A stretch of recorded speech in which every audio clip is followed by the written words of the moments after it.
Hello everyone, દ્રષ્ટિસ cooking ટૂરમાં આપ સૌનું સ્વાગત છે। આજે આપણે એકદમ ઝટપટ બની જાય તેવા રવા નાળિયેરના ગણપતિને પ્રિય તેવા મોદક બનાવીશું। તો ચાલો બનાવવાનું શરૂ કરીએ। તો સૌપ્રથમ એક કડાઈ ગેસ ઉપર ગરમ મૂકીશું। તેમાં આપણે એક વાટકી રવો લઈ લઈશું। વજનમાં જોઈએ તો 250 ગ્રામ। હવે આ રવાને આપણે 2 મિનિટ માટે આવી રીતે કોરો શેકી લઈએ। આ રવા નાળિયેરના મોદક બનાવવા માટે આપણે ઝીણા રવાનો ઉપયોગ કરીશું, પણ જો ઝીણો રવો ના હોય તો મોટા રવાને મિક્સરમાં લઈને તેને આવો ઝીણો પીસી લેવાનો। હવે 2 મિનિટ થઈ ગઈ છે અને આપણો રવો એકદમ સરસ શેકાઈ ગયો છે। તો આપણે તેમાં 3 ચમચી જેટલું ઘી ઉમેરી દઈશું અને ઘી સાથે પણ આપણે 2 થી 3 મિનિટ માટે રવાને શેકી લઈશું। રવાને આપણે કલર ના બદલાવો જોઈએ અને એકદમ સરસ શેકાઈ જાય ને તેવો શેકવાનો છે।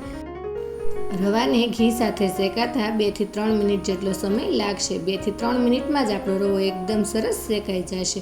તમે જોઈ શકો છો આપણો રવો એકદમ સરસ શેકાઈ ગયો છે અને તેનો કલર પણ બદલાયો નથી। બસ આવી રીતનો શેકાઈને ત્યાં સુધી આપણે રવાને શેકવાનો છે। ત્યારબાદ આપણે તેમાં પોણી વાટકી જેટલું સૂકું ટોપરાનું છીણ ઉમેરી દઈશું। આ છીણ તમને કોઈ પણ પ્રોવિઝન સ્ટોરમાં આસાનીથી મળી જશે। આપણે એક વાટકી રવાની સામે પોણી વાટકી જેટલું ટોપરાનું છીણ ઉમેરવાનું છે અને તેને પણ આપણે 2 થી 3 મિનિટ માટે સારી રીતે શેકી લેવાનું છે। તો હવે આપણું ટોપરાનું છીણ પણ એકદમ સરસ શેકાઈ ગયું છે। તો આ સમયે આપણે તેમાં અડધી વાટકી દૂધ ઉમેરી દઈશું અને સાથે આપણે 4 ચમચી દૂધમાં પલાળેલું 10 થી 12 તાતણા કેસર ઉમેરી દઈશું અને બધું જ બરાબર મિક્સ કરી દઈશું। અહીં ટોટલ આપણે પોણી વાટકી જેટલા દૂધનો ઉપયોગ કર્યો છે। જો તમે મારી ચેનલમાં નવા આવ્યા હો અને તમને મારી રેસિપી ગમી હોય તો મારી ચેનલને સબસ્ક્રાઈબ કરવાનું ના ભૂલશો અને સાથે રહેલ બેલ આઇકનમાં જઈને ઓલનું બટન જરૂરથી દબાવજો, જેથી કરીને તમને મારી રેસિપીના નવા વિડીયોની નોટિફિકેશન મળતી રહે। તો હવે આપણે એકદમ સરસ દૂધ મિક્સ થઈ ગયા બાદ તેમાં પોણી વાટકી જેટલી દળેલી ખાંડ ઉમેરી દઈશું અને તેને પણ સારી રીતે મિક્સ કરી દઈશું। અહીં ખાંડનું પ્રમાણ તમે જે પ્રમાણે ગળ્યું ખાતા હો તે પ્રમાણે 1 ચમચી વધુ કે ઓછું કરી શકાય છે। હવે ખાંડ એકદમ સરસ મિક્સ થઈ ગઈ છે તો ત્યારબાદ આપણે તેમાં અડધી ચમચી જેટલું ઘી ઉમેરી દઈશું અને બધું જ બરાબર મિક્સ કરી દઈશું। અહીં આપણે ટોટલ 4 ચમચી જેટલું ઘી જોઈશે। તો હવે ઘીને બરાબર મિક્સ કરી દઈએ અને આપણું મિશ્રણ એકદમ સરસ આવું લચકા પડતું તૈયાર થઈ જાય ને એટલે આપણે ગેસ ઓફ કરી દઈશું અને આ મિશ્રણને આપણે એક ગ્રીસ કરેલી થાળીમાં કાઢી લઈશું। હવે આ મિશ્રણને આપણે થોડું છૂટું કરી લઈશું અને ત્યારબાદ તેને ઠંડુ કરી લઈએ। આપણું મિશ્રણ સાવ ઠંડુ થઈ જાય ને ત્યારબાદ આપણે તેમાં 1 ચમચી જેટલો એલચીનો પાવડર ઉમેરી દઈશું અને સાથે આપણે તેમાં 2 ચમચી બદામનો અને 2 ચમચી પિસ્તાનો પાવડર ઉમેરી દઈશું।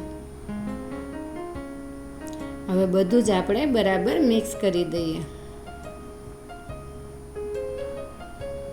તો હવે આપણે મોદક બનાવવા માટેનું મિશ્રણ એકદમ સરસ તૈયાર થઈ ગયું છે। હવે મોદક બનાવવા માટે આપણે મોલ્ડનો ઉપયોગ કરીશું।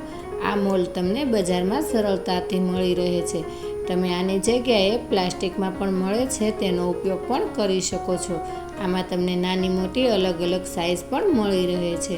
તો હવે મોલ્ડને આપણે ઘીથી ગ્રીસ કરી લઈશું અને ત્યારબાદ થોડી પિસ્તાની કતરણ ઉમેરી દઈશું અને થોડો માવો લઈને આપણે મોલ્ડમાં ભરી દઈશું અને ત્યારબાદ મોલ્ડને આપણે સારી રીતે પેક કરીને વધારાનું મિશ્રણ દૂર કરી અને સારી રીતે ભરીને મોદક બનાવી લઈએ।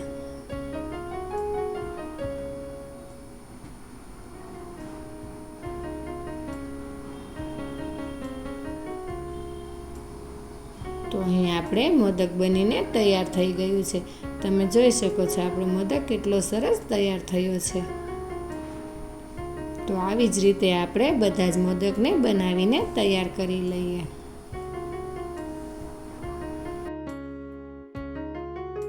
તો તૈયાર છે રવા નાળિયેરના મોદક। તો એકવાર જરૂરથી બનાવજો અને કોમેન્ટમાં જણાવજો કે તમને આ રવા નાળિયેરના મોદકની રેસિપી કેવી લાગી અને આ સાથે મારી ચેનલને લાઈક, શેર અને સબસ્ક્રાઈબ કરજો। તો આવી જ નવી રેસિપીઓ સાથે આપણે ફરી મળતા રહીશું દ્રષ્ટિસ કુકિંગ ટૂરમાં।